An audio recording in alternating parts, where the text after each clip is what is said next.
Good evening sir. Evening evening.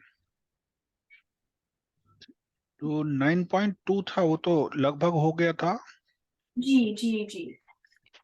अच्छा, 9.3 के लिए हम आपको बता रहे हैं, ये शायद सिलेबस से आउट है। आप अच्छा। चेक चेक कर सकते हैं और एक बार अपने स्कूल में भी कंफर्म कर लीजिएगा।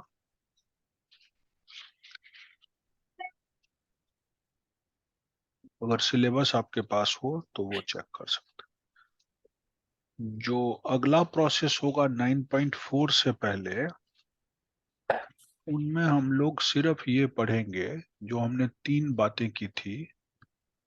Methods of solving first degree and first order differential equation. First order, पहले तो ऑर्डर ही होगा,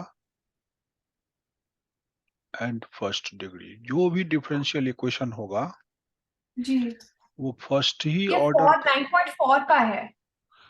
हाँ, 9.4 का है, 4 की शुरुआत है। 9.3 का आपने कंफर्म करना है। हमारे पास जो रिपोर्ट है उससे पता चलता है कि 9.3 हट गया है। क्लियर है जी। ना? फर्स्ट ऑर्डर फर्स्ट डिग्री का डिफरेंशियल इक्वेशन का जो पैटर्न है वो सॉल्व कैसे करें। मैंने आपको तीन बातें बताई थी, किस किस तरह से सॉल्व करेंगे। एक एक्सरसाइज सॉल्विंग के लिए वेरिएबल सेपरेबल है, जो आसानी से वेरिएबल को सेपरेट कर देता है। एक एक्सरसाइज मैंने होमोजीनियस की थी, जो हमारे सिलेबस में इसके बाद है, ठीक इसके बाद होमोजीनियस वाला। और तीसरा है फर्स्ट ऑर्डर वाला। क्लियर है? ये तीन जी। इक्वेशन आपको सॉल्व करना है। सबसे पहला यही आएगा जिसमें आसानी से वेरिएबल सेपरेट हो जाएगा। कहेंगे कैसा सवाल होगा, ये देखिए एग्जाम्पल 9। कोई थ्योरी नहीं पढ़ाना ज्यादा मुझको, क्योंकि सब कुछ बता चुका हूं। कहता है find the general solution of differential equation. आप ऑब्जर्व करके देखें ये इक्वेशन किस फॉर्म का है, फर्स्ट ऑर्डर फर्स्ट डिग्री का है कि नहीं। ये डिफरेंशियल हाँ। इक्वेशन है, फर्स्ट ऑर्डर फर्स्ट डिग्री का है। तो फर्स्ट ऑर्डर फर्स्ट डिग्री का ही डिफरेंशियल इक्वेशन सॉल्व करना होगा। और जो एक्सरसाइज चला रहे हैं उसमें वेरिएबल सेपरेशन बड़े आराम से हो जाएगा। वेरिएबल सेपरेशन से मेरा मतलब y वाले को y वाले के साथ लिख दीजिए dy के साथ, x वाले को dx के साथ। तो अगर आप क्रॉस करते हैं तो देखिए क्या आएगा, 2 - y dy। वेरिएबल y वाला एक तरफ आ गया, x+1 dx। इस स्टेप को कहते हैं वेरिएबल सेपरेट करना। क्या समझ में आया आपको? अच्छा, आपने वाई को इस तरफ ले गए। dy जिधर है उधर सारा y वाला चला जाना चाहिए और आराम से चला जाएगा। फर्स्ट एक्सरसाइज में जो भी सम है जिसमें आसानी से ये चला जाएगा। अब जैसे ही ये हो जाए, आप वेरिएबल सेपरेट होते ही इसके बाद का स्टेप आएगा इंटीग्रेटिंग ऑन बोथ साइड्स। दोनों साइड में इसका इंटीग्रेशन कर दीजिए। वेरिएबल सेपरेट करने के बाद इंटीग्रेशन इजी हो जाता है। और आपको पता है इन सबों का इंटीग्रेशन क्या होगा। देखिए 2 का तो 2y होगा, y का y² by 2 हो जाएगा, x का x² by 2 होगा, 1 का x होगा, कांस्टेंट ऑफ इंटीग्रेशन c लगेगा। क्या मैं ठीक लिख रहा हूं? जी। तो अगर मैं इसको 2 एलसीएम ले लूं तो क्या कुछ बनेगा बताइए। 4y - y² is equal to x² +2x +2c आएगा। इस इक्वेशन को आप कहेंगे x² + y² + 2x - 4y। सबको एक तरफ ले जा रहा हूं। -4y और ट्वाइस ऑफ सी, सी के ही इक्वल होता है ना, इज इक्वल टू 0 लिख जी दीजिए। इसको कहेंगे is the required general solution. मतलब इंटीग्रेशन के बाद जो कुछ आता है उसको सॉल्व करके एलसीएम एलसीएम लेके आप लिख दें, ये हमारा रिक्वायर्ड जनरल सॉल्यूशन आ गया। कोई दिक्कत हो तो बताइएगा। मैं एक बार फिर रिपीट करता हूं, सबसे पहला स्टेप, जो भी सवाल दिया है उसे नोट करना। dy की तरफ सारा y आपका बड़े आराम से चला जाएगा इस एक्सरसाइज में, और dx की तरफ x वाले टर्म चले जाएंगे। कांस्टेंट का तो कोई मतलब ही नहीं है, वो चला जाए ना जाए उससे कोई मतलब नहीं। अब जैसे ही वेरिएबल आपने सेपरेट किया, दोनों तरफ इंटीग्रेट कर दीजिए, dy वाले को y के रिस्पेक्ट में, dx वाले को x के रिस्पेक्ट में। आपको पता है ट्वाइस ऑफ dy का 2y होता है, नेगेटिव y का नेगेटिव वाई स्क्वायर बाई 2 होता है पावर रूल से, x का एक्स स्क्वायर बाई 2 इंटीग्रेशन होता है, 1 का x होता है। कांस्टेंट ऑफ इंटीग्रेशन डाल दीजिए, 2 से थ्रू आउट मल्टीप्लाई कर दीजिए और सबको एक तरफ कर दीजिए। यहाँ पर एक क्वेश्चन आपके मन में आता होगा, ट्वाइस ऑफ c को c क्यों लिख दिया? आप इसे ट्वाइस ऑफ c को c1 लिखिए, और कांस्टेंट का ट्वाइस हो थ्राइस हो कुछ भी हो वो कांस्टेंट ही रहता है, इसलिए उसको कांस्टेंट c लिखकर छोड़ दिया। कोई दिक्कत हो तो बता दीजिएगा, नहीं तो मैं एग्जांपल 10 पे जा रहा हूँ। नहीं सर, इट्स ओके। मतलब इस एक्सरसाइज की सबसे बड़ी खासियत है कि वेरिएबल आसानी से सेपरेट हो जाएगा। देखिए फर्स्ट ऑर्डर फर्स्ट डिग्री का है, 1 plus y square 1 plus x square इधर लिखा है। आप क्रॉस करेंगे तो उससे कुछ और आ जाएगा। आप ऐसा करें, यूं कर लें कि d y into 1 plus x square, cross कर रहा हूं, d x into 1 plus y square. अभी वेरिएबल सेपरेट नहीं हुआ, तो मैं d y upon 1 plus y square कर लूं तो इधर क्या हो गया, अब सेपरेट हो गया। यहां पर वेरिएबल सेपरेशन हो गया।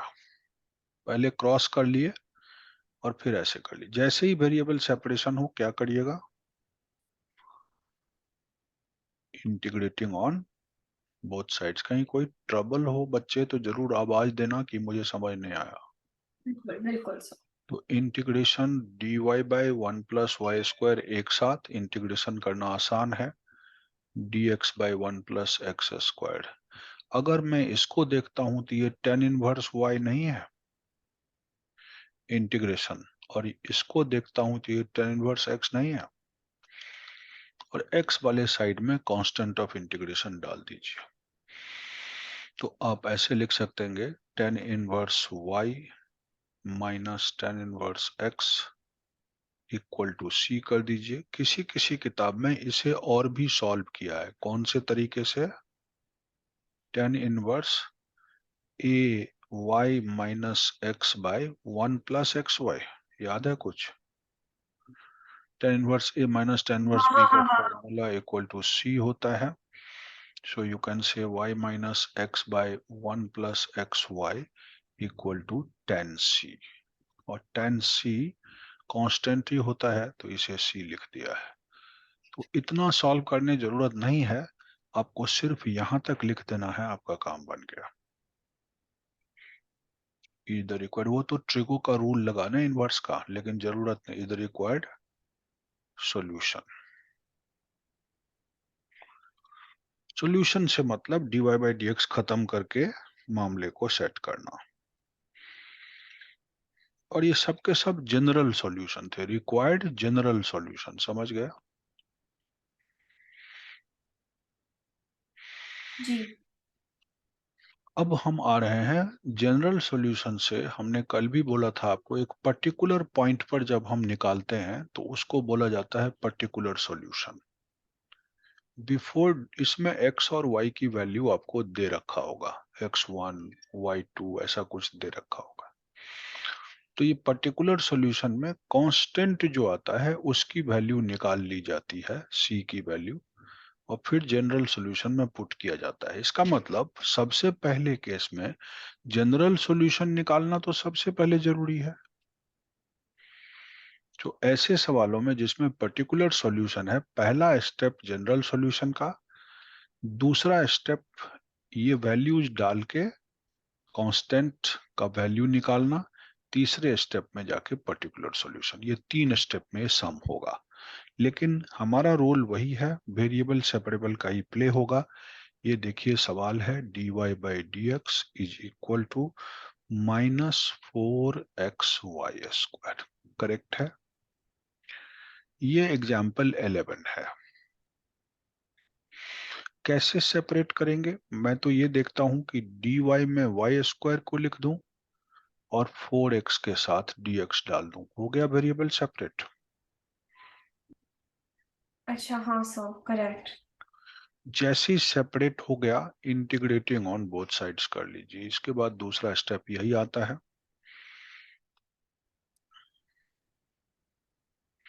यहां पर आप y का पावर -2 dy का इंटीग्रेशन करेंगे, यहाँ -4 बाहर x dx का करेंगे। y का पावर -2 + 1 बाय -2 + 1 आया, -4 बाहर, ये x²/2 + c आया। हमेशा कांस्टेंट हम x के साइड में डाल रहे हैं। हमारा सवाल बना -1/y equal to -x²/2 + c। ठीक है। जी। तो अब इसको आप नेगेटिव अगर यहां से हटा देते हैं तो 1/y equal to x²/2 - c आ जाता है।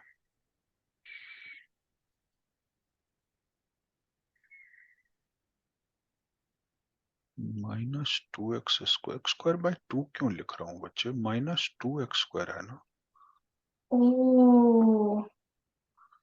ये हाँ हटाओ, जी। यहाँ पे -2 आएगा, -2x² - c। सो y क्या हो जाएगा? 1/समथिंग, 1/ यू कैन से 2x² - c। ये नेगेटिव नेगेटिव हो गया था पॉजिटिव, और ये हो गया नेगेटिव पॉजिटिव, ये हो गया नेगेटिव, 2x² - c। ये मैंने जनरल सॉल्यूशन निकाल दिया, ई द रिक्वायर्ड जनरल सॉल्यूशन। इसके बाद मैंने 3 स्टेप में बात की है कि जनरल सॉल्यूशन निकलने के बाद जो ये कंस्ट्रेंट्स हैं वो लगाकर c की वैल्यू फाइंड करिए। कंस्ट्रेंट्स इसमें देखिएगा क्या लिखा है, when x is 0 y is 1। अब आप पर्टिकुलर सॉल्यूशन के लिए कह रहा है when x is 0 y is 1।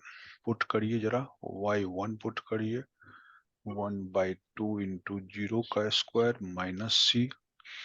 हमको मिल रहा है 1 इक्वल टू -1/c।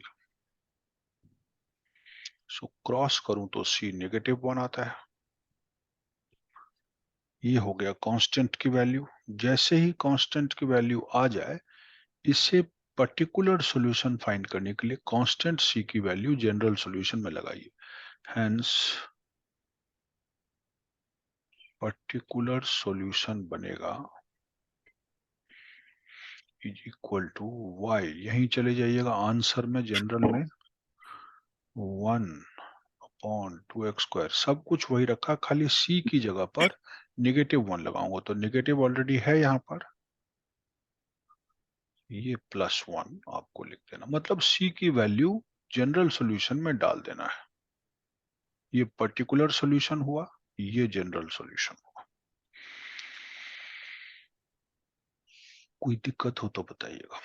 यहाँ से थोड़ी बात बदली है, जनरल तो निकालना ही था, पर्टिकुलर भी निकालना है। पर्टिकुलर में हमेशा पॉइंट दिया होगा या पासिंग थ्रू दिया होगा, that helps us to find the value of constant.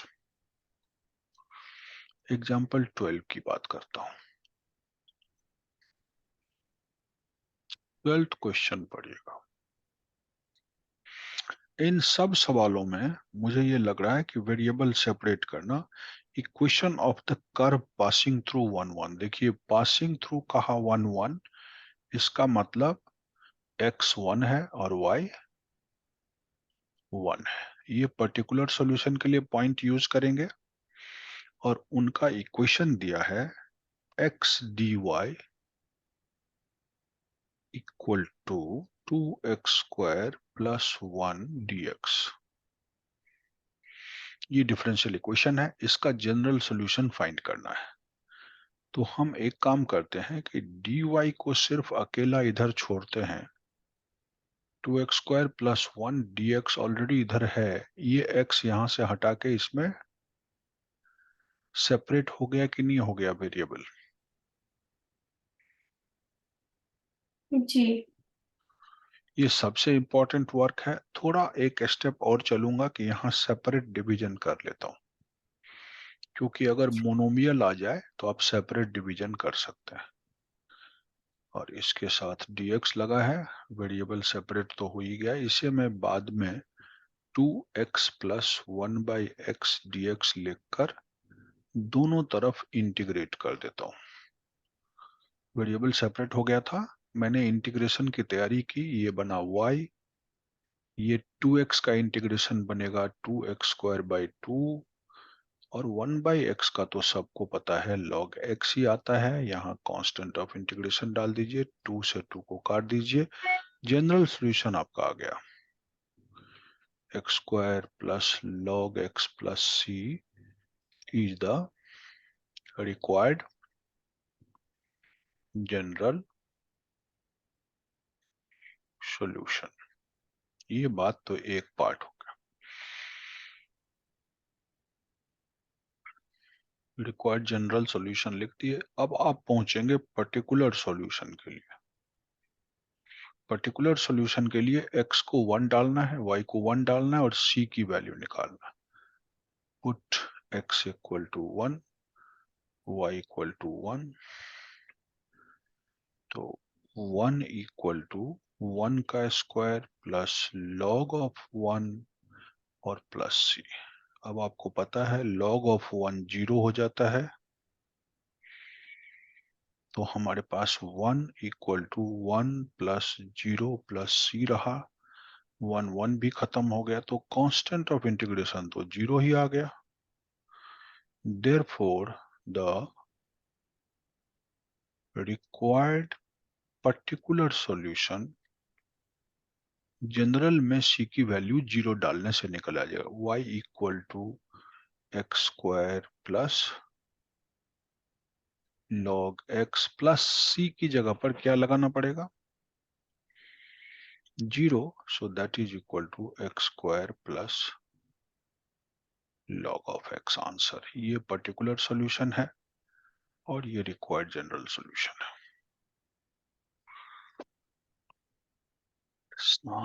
समझ आया कुछ आपको?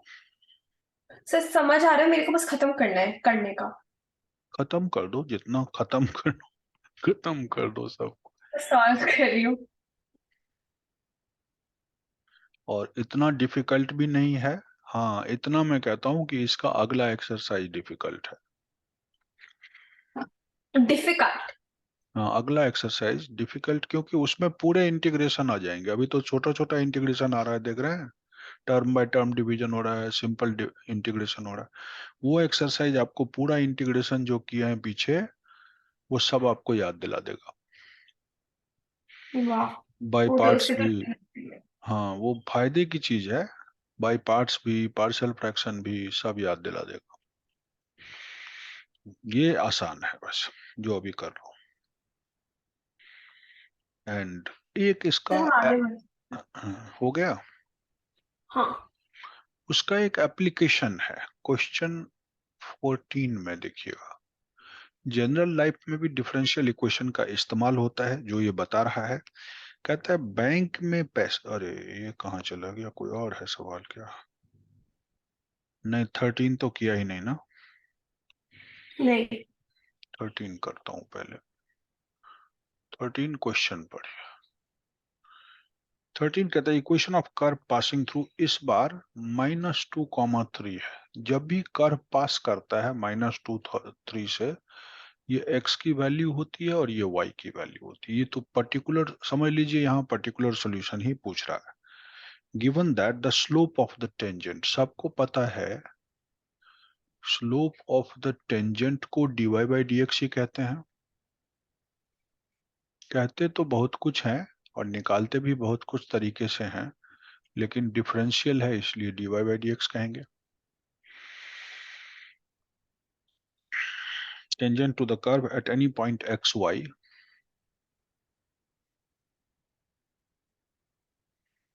To the curve at point x y is given by dy by dx, ये तो पता है सबको। देखिए टेंजेंट को हम m भी कहते हैं, tan थीटा भी कहते हैं, है ना।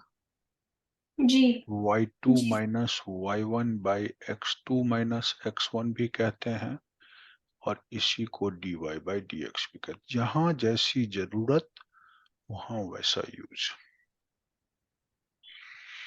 ये स्लोप ऑफ द टेंजेंट है, ये भी स्लोप ऑफ द टेंजेंट से रिप्रेजेंट होता है। ये 2 पॉइंट फॉर्म में है और डिफरेंशियल के फॉर्म में है। तो ये dy बाई dx के बारे में कहता है कि is equal to 2x by y square. So according to question, slope of the tangent जो है वो 2x अपॉन वाई स्क्वायर है। और अब मैं अगर वेरिएबल सेपरेट करूं तो y square d y equal to 2x dx हुआ कि नहीं।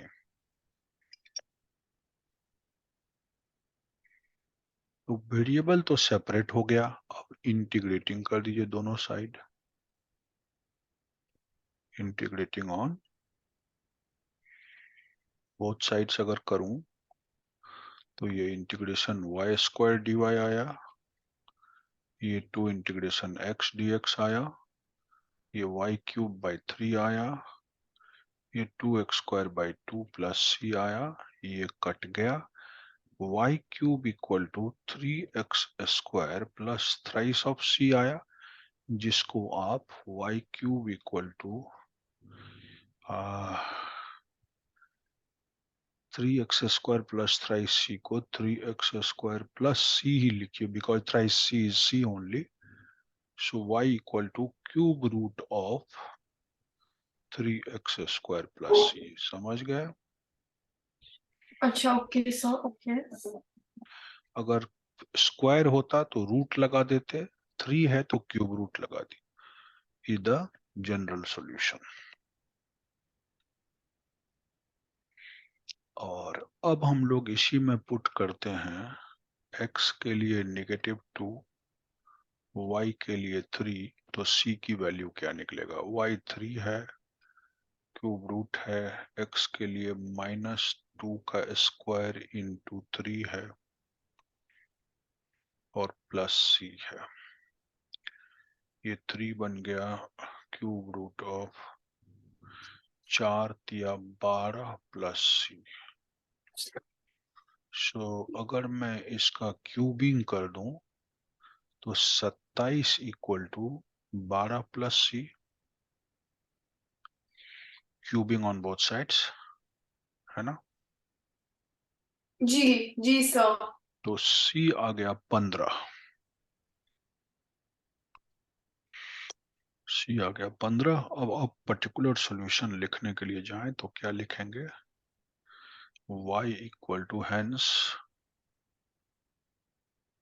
पर्टिकुलर सॉल्यूशन, तो जनरल में ही सी को रिप्लेस कर दीजिएगा ना। जनरल वाला आपका आया है ये।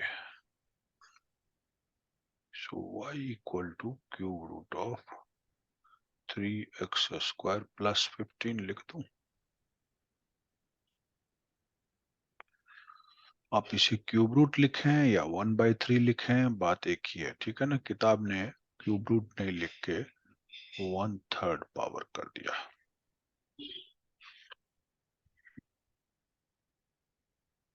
तो इसमें हमने थोड़ी सी बात अच्छी कर ली। क्वेश्चन 14 की बात करता हूँ। क्वेश्चन जी सर। 14 means example 14। इसको समझिए जनरल लाइफ की चीज। जनरल लाइफ में क्या होता है कि एक बैंक है, उसमें प्रिंसिपल छोड़ के चले आइए, कंटिन्यूअसली आपका पैसा बढ़ता रहता है ना। आप किसी बैंक में जाके 5,000 रुपया छोड़ आइए। जी। बैंक दो तरह का है, एक पिग्गी वाला है जो घरों में बच्चों को ठगने के लिए माँ बाप पकड़ा देते हैं, और एक संस्था है, इंस्टीट्यूशन है। आपने बच्चे को 5-5 हजार दिया, वो ला के 5,000 रुपया अपने पिग्गी बैंक में रख दिया, 10 साल जी। के बाद भी उसका रुपया वही है, 5 ही हजार है, क्योंकि उसने बैंक ही ऐसा चूज किया जो पिग्गी था। अब जो कॉमर्शियल बैंक्स हैं, उसमें बच्चे ने अगर मान लीजिए 5,000 रखा होता, और 10 साल के बाद उसके माता पिता ने उसे एफडी करा दिया होता, और वो 10 साल के बाद अपने बैंक में जाता, तो बच्चा कम से कम 10,000 तो जरूर पाता। अब आप कहेंगे कि ये क्या जादू है? जादू ये है कि पैसा कंपाउंडिंग होता रहता है, और आप कुछ नहीं करते, आप सिर्फ पैसा बैंक में रख के भूल जाते हैं फॉर सर्टेन पीरियड के लिए, ठीक है ना। जी सर। तो कुछ पीरियड के लिए आपको याद भी नहीं रहा कि हमने बचपन में कोई 5,000 का कहीं एफडी कराई थी, फिक्स डिपॉजिट कराया था। और हाँ, वाइल पिग्गी बैंक वाला हमेशा याद रहेगा आपको, घर में डब्बा है, आप बाल बच्चे में ले लेकर के घूमते रहते हैं उसको, कि मेरे पास तो बहुत पैसा है इस डब्बे में। पर वो डब्बे का पैसा 10 साल बीतने के बाद भी उतना ही है। बैंक का पैसा 10 साल के बाद डबल हो चुका है। तो ये जादू ये है कि मनी बिगेट्स मनी वाला प्रिंसिपल है यहाँ। आपको बस टाइम देना है ना। बिल्कुल, yes money sir. Money begets money, आपको बस टाइम देना है। अब ज्यादा अगर लालच नहीं रखते, तो आप बैंक जो एक सरकारी संस्था है उसमें जाकर पैसा जमा कराएं, थोड़ा पेशेंटली वेट करें, कुछ दिनों के बाद देखें कि वो पैसा डबल हो जाता है। ये जो है डबल या ट्रिपल होना, किस रेट से बैंक इंटरेस्ट देती है उस पर डिपेंड करता है। कि बैंकों की हालत अगर ठीक है तो वो अच्छे इंटरेस्ट दे देते हैं, और टाइम पे तो डिपेंड करता ही है, मैंने आपको टाइम तो दे ही रखा है। अब यहाँ कह रहा है कि in a bank principal increases continuously at the rate of 5% per year. तो ये जो है बोल रहा है कि 5% पर ईयर के हिसाब से आपका पैसा ग्रो कर रहा है। In how many years 1,000 rupees 2,000 बन जाएगा। कहता है इन हाउ मेनी ईयर्स, जो प्रिंसिपल आपने 1,000 रखा, अमाउंट 2,000 कब बन जाएगा। ये प्रिंसिपल है जो आपने बैंक में रखा था, टाइम कितना देना पड़ेगा ताकि ये डबल हो जाए, और रेट आपको दे रखा है। तो यहाँ पर एक हम लोग इक्वेशन सा बनाते हैं। प्रिंसिपल पता ही है आप, प्रिंसिपल किसका विथ रिस्पेक्ट टू टाइम ही तो बढ़ रहा है ना, आप तो कुछ और डाल नहीं रहे पैसा वैसा। सो प्रिंसिपल इंक्रीज जो हो रहा है, principal increases with time,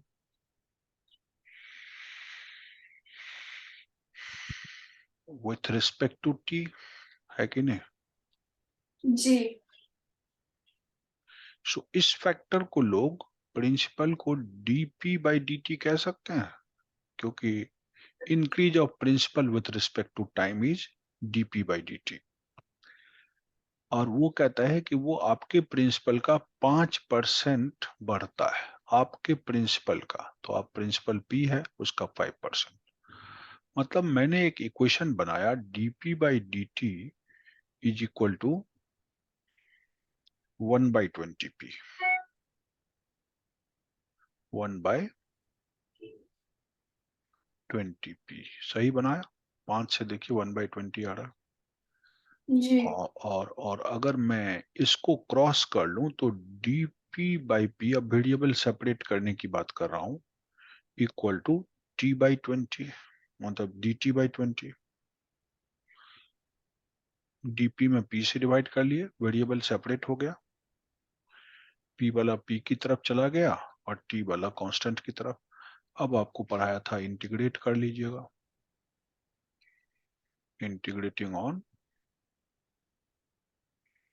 both sides. अगर आप इंटीग्रेट करते हैं dp बाई p को तो p आएगा, 1 बाई p log p आएगा।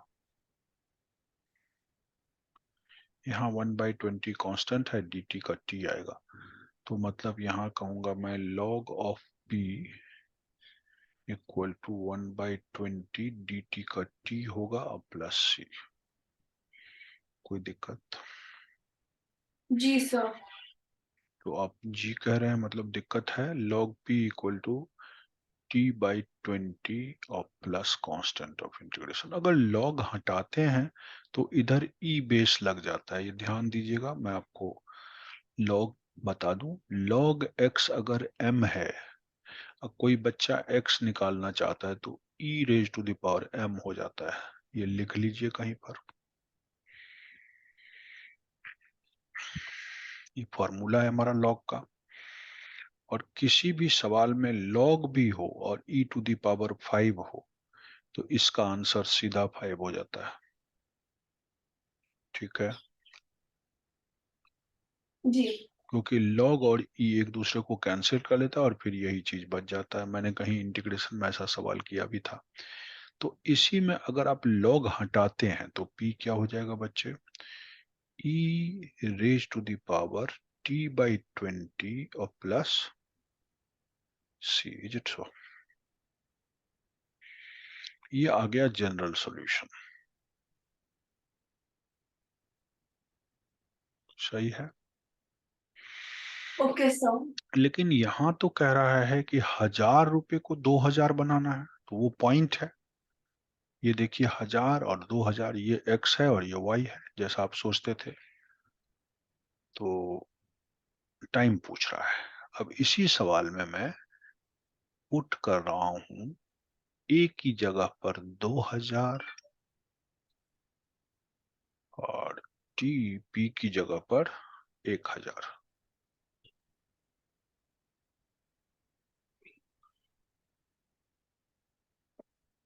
एक बार तो ये पुट करूंगा, एक बार उससे पहले भी पुट करना होगा, ये तो बाद की बात है। पुट t इक्वल टू 0, अगर टाइम 0 पुट करते हैं तो मनी बढ़ेगा क्या? तब तो प्रिंसिपल 1000 ही रहेगा, जी सर। क्योंकि हाँ। आप जा रहे हैं। ये पहला पॉइंट पे करिएगा, वो दूसरे पॉइंट पे करिएगा। पहले यहाँ कांस्टेंट निकालने के लिए खेल खेलना पड़ेगा। सो अगर आप इनिशियल स्टेज में देखें तो t 0 है, तो प्रिंसिपल आपका 1000 ही है। इसमें t 0 और प्रिंसिपल 1000 पुट करिए तो c नहीं निकल जाएगा। 1000 equal to e to the power 0 upon 20 और प्लस c। तो 1000 is equal to e to the power 0 क्या होता है? 1 होता है। ये भी यहाँ, वन। ये भी यहाँ लिख लीजिए, e टू द पावर 0 1 होता है। तो आप कहेंगे इसको e to the power 0 plus c, जो है वो पावर में है, यहाँ नीचे नहीं है। तो e to the power 0 plus c लिख दिया।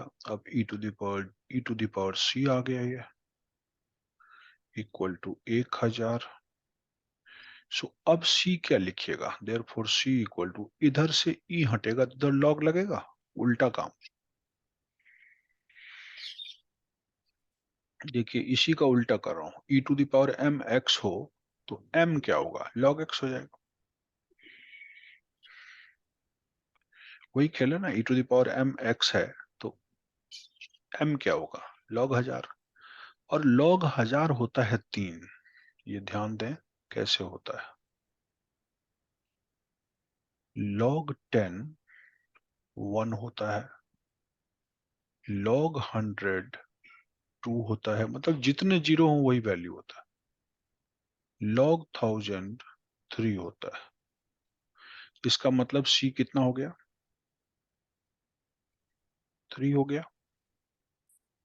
Yes sir. अब अगर C3 हो गया तो एक ये यहाँ से मिटा रहा हूँ, ठीक है। इसमें बहुत सारा लॉग और उसका कॉन्सेप्ट था, और ये पिगी बैंक को भी अब हटा देता हूँ, ये तो आप समझ ही गए।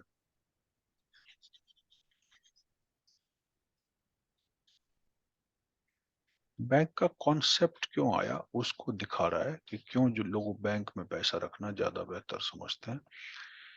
अब C300 हो गया, पर अब जाइए पर्टिकुलर सॉल्यूशन में, जब P e⁻t/20 प्लस C है तो इसमें आपने T को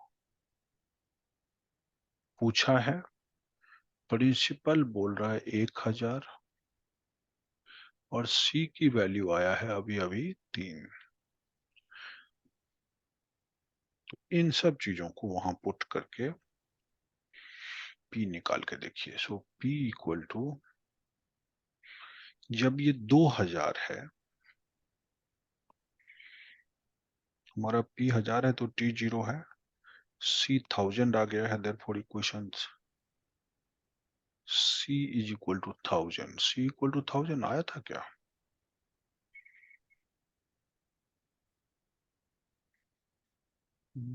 C इक्वल टू 1000 तो आया नहीं था।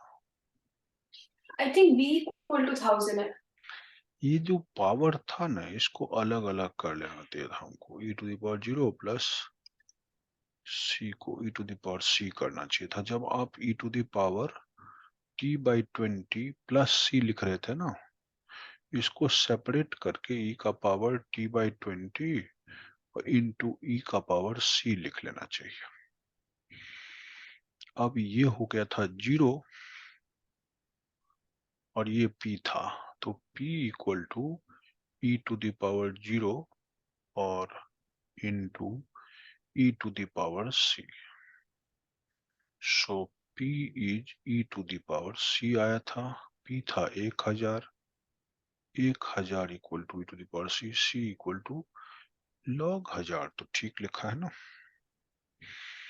अब 2000 इक्वल टू 1000 इंटू e⁻20। अब वहां पर चलिए फिर से, जब आप इक्वेशन 3 जो लिखा हुआ है P equal to e⁻t/20 plus C लिखा ना, हाँ जी। e⁻t/20, और C का पावर 0 मैंने 1 ही कर दिया था तो खत्म हो गया। अब हमारा ये आया, इसमें कहता है कि हम लगाएं 2000 अमाउंट है, प्रिंसिपल होता है 1000 इंटू e⁻t/20। अब ये 3 जीरोज मैं काट लेता हूं तो 2 इक्वल टू e⁻t/20 आया। सो t इक्वल टू, आप कह सकते हैं t/20 इक्वल टू log 2 आएगा, क्योंकि e हटाएंगे तो log बन के लगेगा इधर। सो t इक्वल टू 20 log 2 आएगा। अब आप कहेंगे ये तो आंसर कुछ पता ही नहीं चला, कितने साल में उसका रुपया डबल हो रहा है। तो log 2 की वैल्यू होती है 0.3010। log 2 की वैल्यू अगर कहीं जरूरत हो तो, है ना। तो ये जो 20 है उसको गुना कर दीजिए इस, तो ये 0 से ये पॉइंट शिफ्ट होके यहाँ गया, और 3 दूनी सिर्फ 6 साल में देखिए रुपया 1000 2000 हो रहा है, क्योंकि रेट ऑफ इंटरेस्ट बहुत हाई है। तो उस जी। केस में ये हमको 6 साल में रुपया 1000 का 2000 होने को जा रहा है। ये सारे खेल थोड़े लाइफ में एप्लीकेशन वाले थे, और कई सारे लॉग के फॉर्मूले इसमें लग गए। 14 नंबर जब आप कर लेते हैं तब आप सीधा सीधा एक्सरसाइज पे जा सकते हैं। एक्सरसाइज में कोई भी मुश्किल सवाल आपको इतना नजर नहीं आएगा। देख लेता हूं, पहला सवाल ही ट्रिगो का शुरू हो गया।